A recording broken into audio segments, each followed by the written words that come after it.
Hello there. Welcome back to the Hollow Voice. I'm here to help you unwind tonight. If this sound helps you relax, please like the video and subscribe to the channel. Tell me, where are you watching from? And what time is it right now?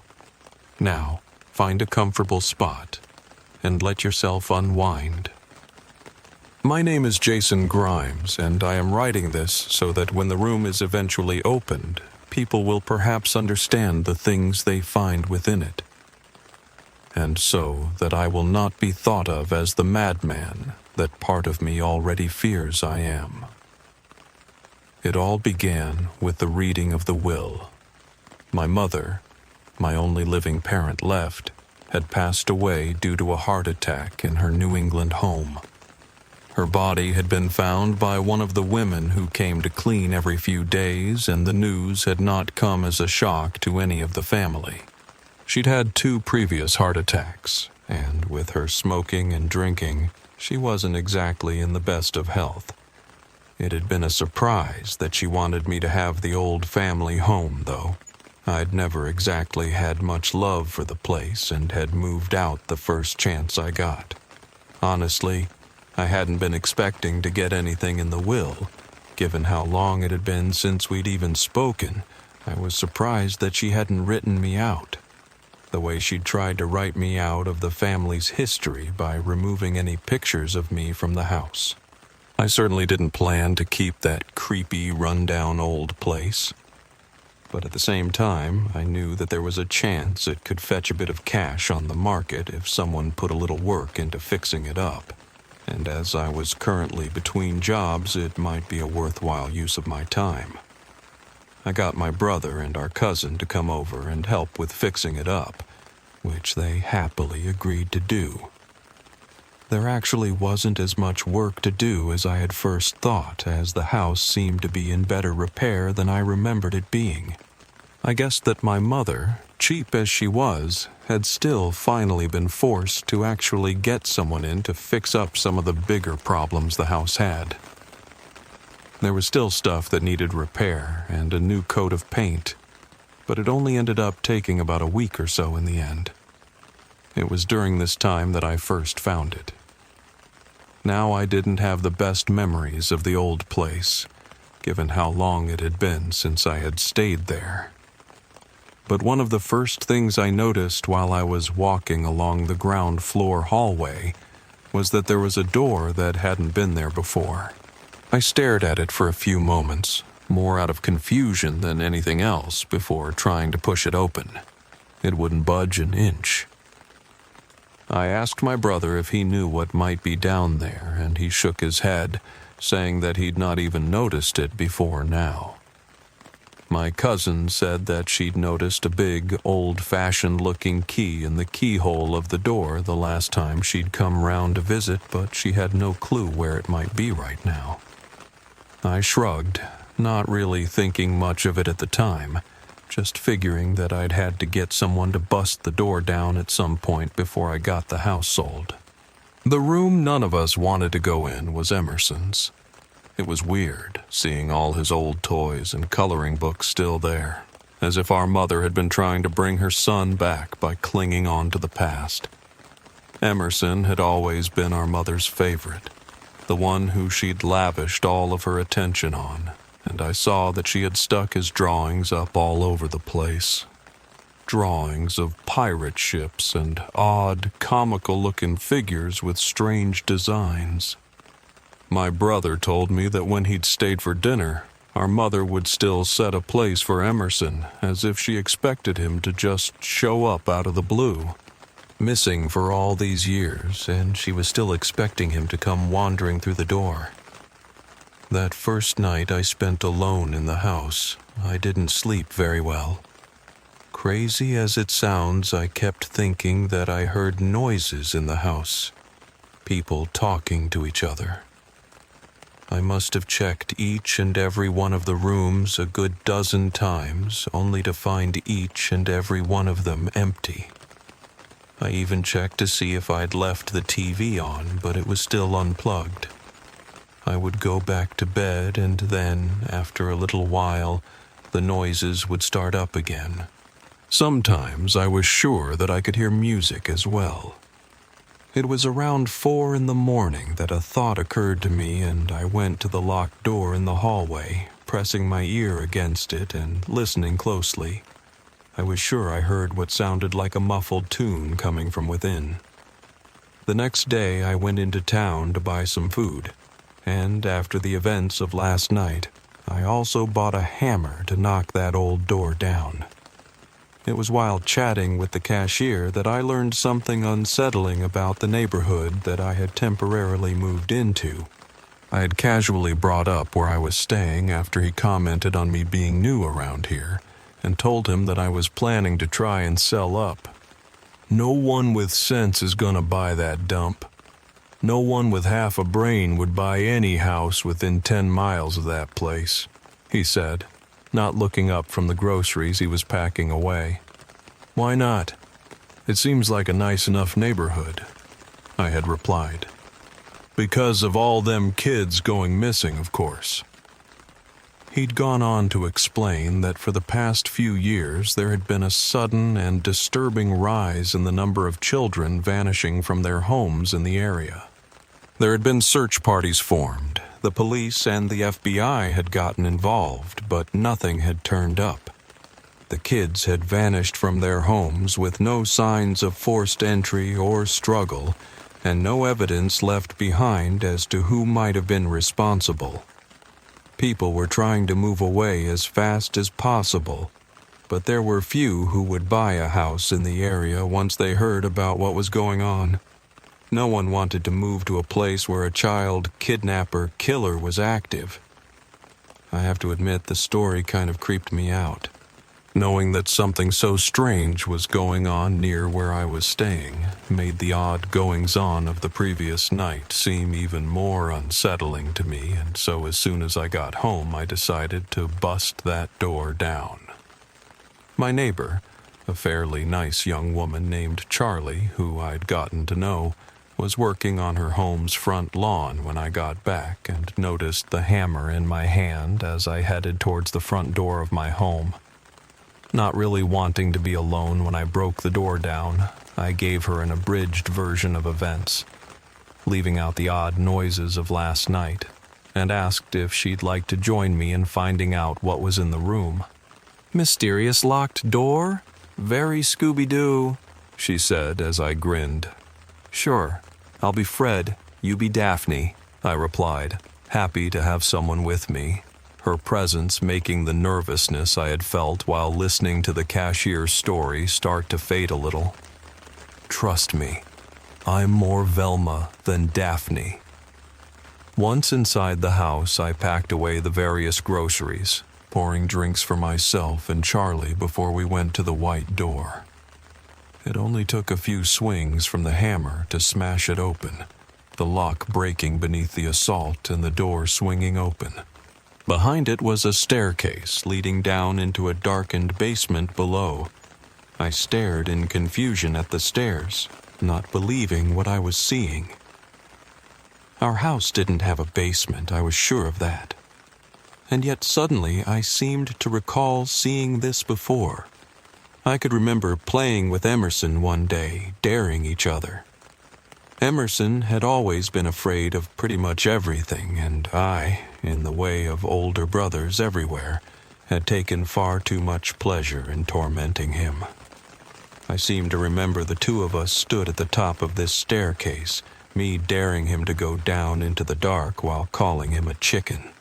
"Come on, Emerson," I had been saying to him. "You have to go inside." Charlie and I began to descend the old creaking steps towards the basement, the hammer still clutched tight in my hands. I didn't know what we would find, but I knew that I felt better being armed with something that could do some damage. As we reached the bottom of the stairs, Charlie began feeling around for a light switch, finding one after a few moments and flicking it on. The room was instantly illuminated, revealing what was within. "Oh my God, look at all this cool stuff!" Charlie cried out.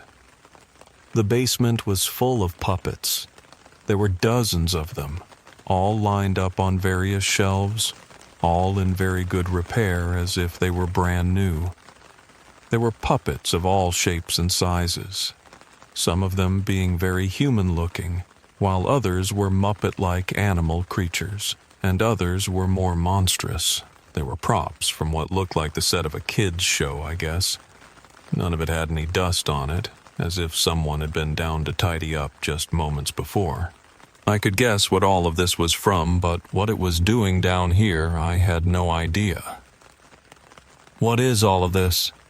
Charlie asked as she picked up one of the puppets, a guy with a massive mustache and a monocle over one eye. She grinned, playing around with him, moving his limbs up and down. "My brother used to work on a kids' show years ago. Pirate Place, I think it was called. Only ran for a couple of years before it got canceled. I guess this stuff is all the old puppets and sets from the show," I said as we looked around at the room. My eyes fell on a creepy-looking skeleton puppet with a really weird mouth and a top hat upon its head. Ugly-looking thing, I thought to myself at that moment. "No way! Do you have any idea how much some of this stuff might be worth? Collectors pay a fortune for things like this on eBay," Charlie said, setting the puppet down gently on one of the shelves. I glanced around at the rest of the contents of the room. Apart from the puppets and the set pieces, there was an old sewing machine set on a desk that was otherwise completely bare. There was no sign of anything that could have been the source of the tune that I'd heard before. Deciding that I must have imagined it, probably due to lack of sleep and being back in the old place, I did my best to forget about my fears and concentrate on the opportunity before me now. There was just one thing that troubled me as I looked around. On the desk the sewing machine was set on. There were several odd red stains spattered over it. As I stared at them, I was sure, out of the corner of my eye, that the odd-looking skeleton puppet's head had twitched in my direction. The next few days went by without anything odd happening, really. I put the puppets up on eBay and had a few people come to view the house. The only thing that was strange was when one couple viewed the basement. All of the color drained out of the husband's face when his eyes fell on the skeleton puppet, and he just turned, left the basement, and then the house. He went to the car, started it up, and sat there until his wife joined him, after apologizing for his rudeness, and the two drove away. Later that night, I was sure I heard the old sewing machine in the basement. I wanted to go down and check, and yet at the same time looking at that darkened doorway, I suddenly felt very frightened. And when there was a knock at the door, the sudden noise almost made me jump out of my skin, my head jerking to the side towards the source of the noise. Taking a moment to steady my nerves, I walked to the door, opening it cautiously to see Charlie standing there. "We need to talk," she said. She explained that she'd mentioned to a friend of hers about the find in the basement a few days ago. When she'd brought up the name Pirate Place, he'd gone quiet and asked for her to describe the puppets. "He looked afraid," she said, as if he'd just seen a ghost. He had told her to move house, to get away from me and from those damn things, as he referred to the puppets, growing increasingly hysterical as the conversation had gone on. He'd repeated over and over that it wasn't safe to be around them, that they could see you through them. He'd rambled at length about physical avatars and the signal, none of which had made any sense to her. Apparently he'd used to work in television and had known my brother. He said that he'd sat down with Emerson in what he called the script room, and then started raving about knowing where the stories came from. Charlie said that she had never seen him like this before, that he seemed to be almost psychotic, his eyes bugging out of his head, his face glistening with sweat. She had been worried that he was about to have some kind of attack. "Was your brother involved in anything weird?" she asked me, and I honestly didn't know how to respond to that. Emerson had always been an odd kid, no doubt about that, but I couldn't imagine him ever provoking such a frightened reaction in anyone, let alone a grown man. I asked her if he'd said why the puppets were so awful, and she shrugged. All the stuff he was saying wasn't making much sense. He just said, "It's not the puppets. It's what made them." And then he just got up and said he couldn't be in my house anymore. Just ran out to his car and drove off. I decided that as she'd shared her weirdness with me, maybe I could open up about some of the weirdness in my life right now. I explained about the odd noises, the music, and the sewing machine seeming to turn itself on. And against my better judgment, we decided to descend into that pitch-black basement once again. I'm not sure what I expected to find, but I was sure that something would be wrong. So when we saw that nothing seemed to have changed or been moved, I felt an odd sense of almost disappointment. I kind of wanted for there to be something strange down there, just to prove that I wasn't imagining all of this, to prove to myself that I wasn't going crazy. And that's when Charlie spotted the door. It was when she flicked off the light as we began to go up, casting one last look back into the darkness, and noticed that there was light coming from somewhere.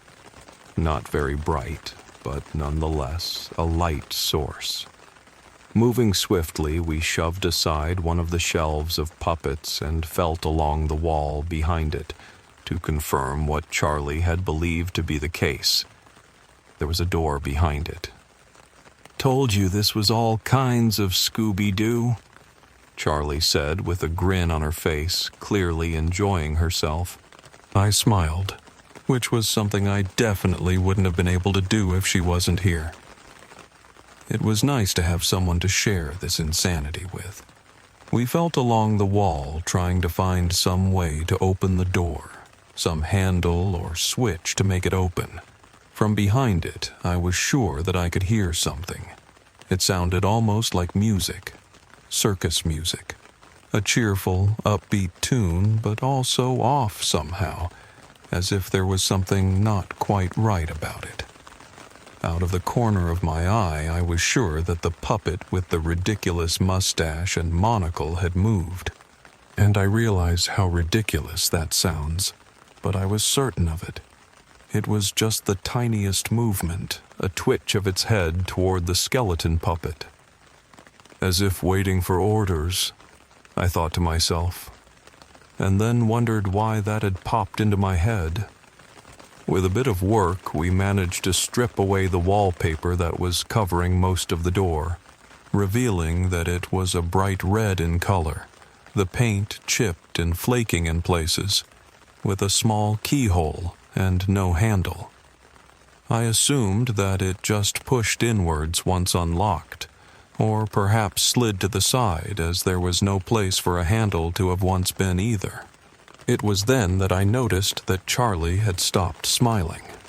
In fact, she was staring at the door with what looked like a mix of confusion and fear, taking a few steps back from it. When I asked her what was wrong, she just shook her head and made excuses to leave. I asked her if she was all right, and she just told me she was tired and promised to help me try and find the key to the door in the morning. It was getting late, so it was plausible enough, but I knew that something was wrong here.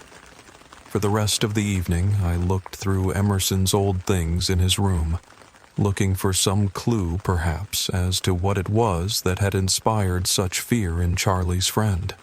For the most part, it was old toys and childhood drawings, nothing of much use. There were a few things that were odd, though. It was a picture that I guess Emerson had done when he was little. There was a crude drawing of a boy sat in his bed that I think was meant to be Emerson himself. Around him were stood several figures. One was just a stick figure with a hat upon its head. Another was a portly man with a cartoonish mustache and teeth, and there was a third that was very odd. It was just a scribble in the outline of a person, a black, shadowy scribble. There was a circle drawn above the three figures, and the boy and lines were shown coming down from it, leading to the boy's head. For some reason, looking at those lines, the word tendrils came into my head. There was a picture of a red door. The words, "Where they take them," were scrawled in large letters beneath it. And the final picture was of the stick man and the man with the mustache leading several smaller figures towards a third. This one was a woman, a rather well-drawn one in comparison to the crude, basic nature of the others except for the face. The face was just 2 dots for eyes and a line for a mouth. The words, "Where they take them," were written here as well. There was a message on my answering machine from Charlie the next day. She said that she'd gone to stay with her girlfriend for a few days, just to clear her head, and apologized for leaving so suddenly the previous night. Her voice sounded odd, kind of shaky, really, and she said not to bother with the door. She tried to sound calm and casual when she said it, but there was fear in her voice. She said it was probably best to forget all about the whole thing and just cover up the basement, not even mention it to potential buyers for the house. She said it would be a good idea to take the puppets off of eBay as well. I should have just done as she asked. Instead, I spent the rest of the day ransacking the house, searching for the key to that door. I looked everywhere with little success until, almost on a whim, I decided to search Emerson's room more thoroughly, and there, hidden in one of his old pillowcases, was a key. I poured myself a drink to steady my nerves, sitting down to watch the TV. I remembered the old thing never picking up much when we were little, the channels always being full of static. It seemed to be working better now at least, and the news came on, talking about another disappearance in the area.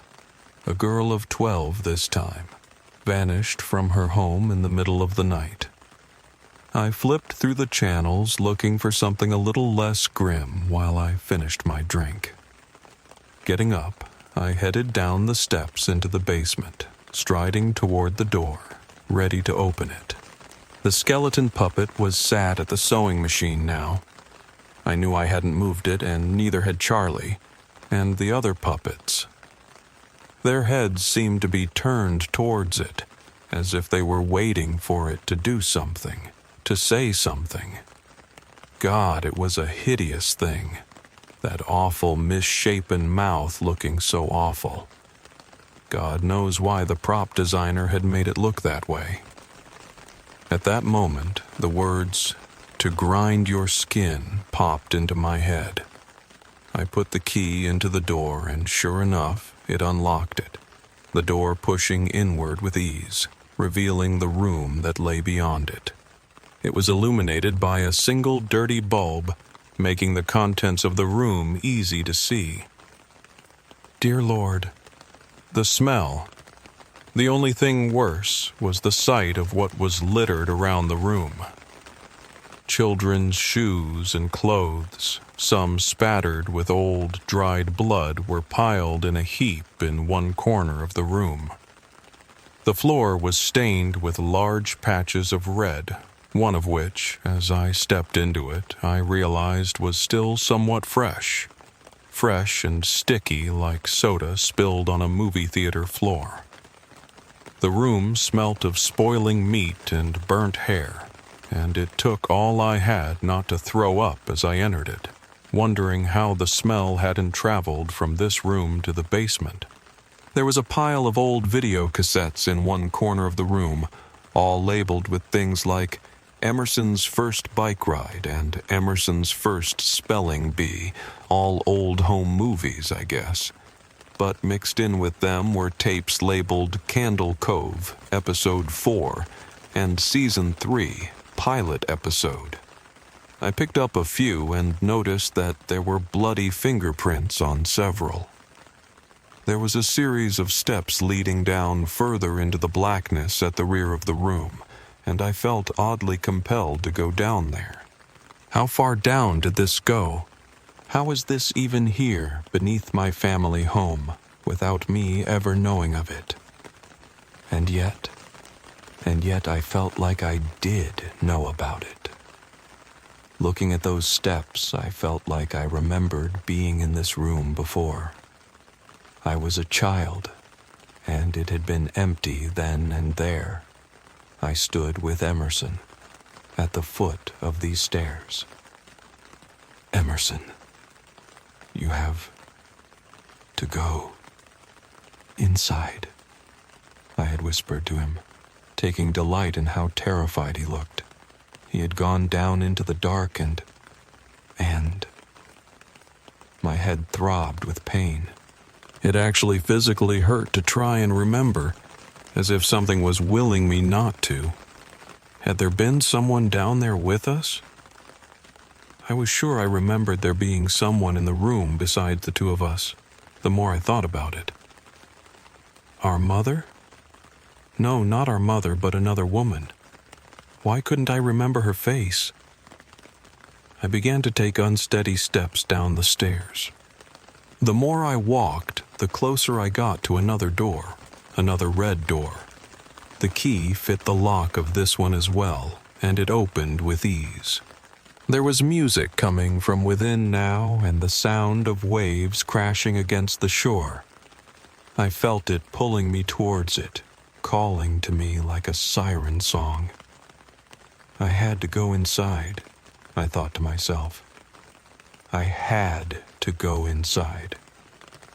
I wasn't alone in this room. I burned all the puppets later that night. Not that I imagine it matters. They've been destroyed before, and it hasn't stopped them from coming back. They're just wood and paint and cloth, nothing but a conduit. They allow them to come through, allow them to walk through the door and come here. Oh God, the door! I know where they go now. I know where they go. Oh Christ, oh Jesus, please help me. I know where they go. I saw it. They took me there, the way they took my brother when he was a child. They need us. I don't know why they need us, but they need us. That's what he said. Through that horrible, misshapen mouth, those eyes rolling in his sockets wildly. They needed my brother and they need me. My family is not safe. The signal needs us. The story needs us. The ship came to that cave. Emerson was laughing and crying at the same time as he spoke the words I knew were coming. As he told me what I had to do, it was waiting for me. I ran. You may think me a coward for not helping them, not even trying to save them. But I know where the ship is taking them now. I know where the voyage leads, and I know who is waiting at the end. I would pray to God, but know that will do no good. I know now. I know things that no one should ever know.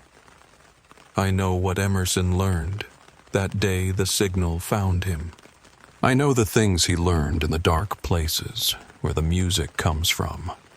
Music played on instruments crafted of bone and organs, wrapped in flesh. It's always there now in my head, playing on an endless loop.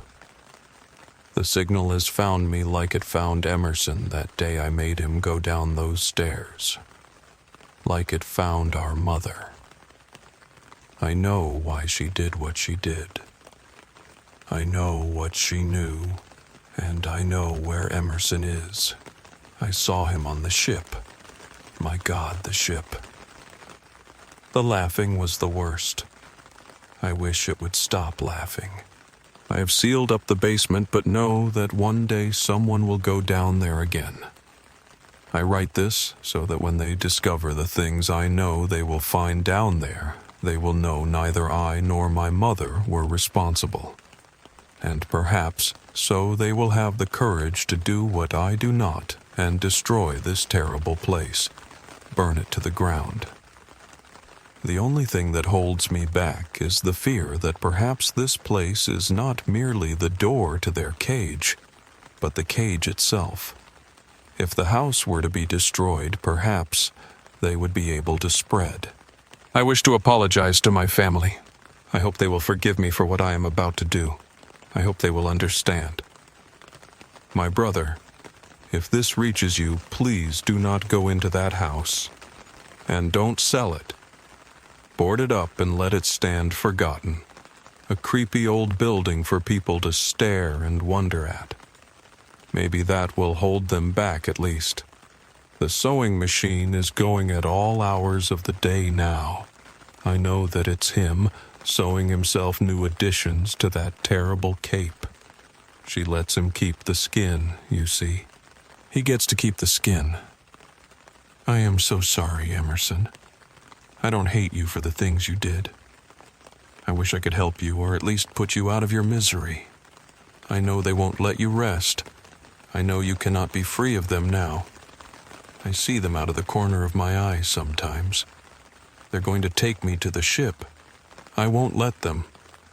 I will die the way I choose.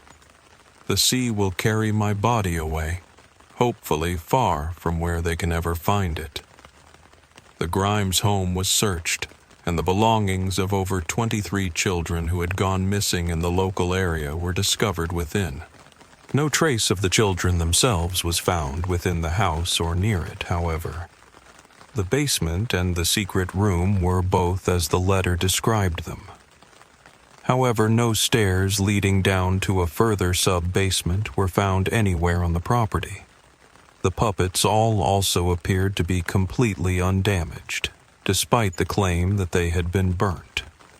The tapes mentioned in the letter were missing, however.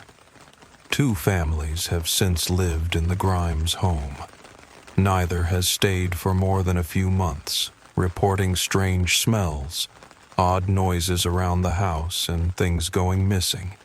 One reported sensing something terrible in the basement, and her children spoke of horrible dreams about the ship taking them away, and the bony man from the TV watching them at night.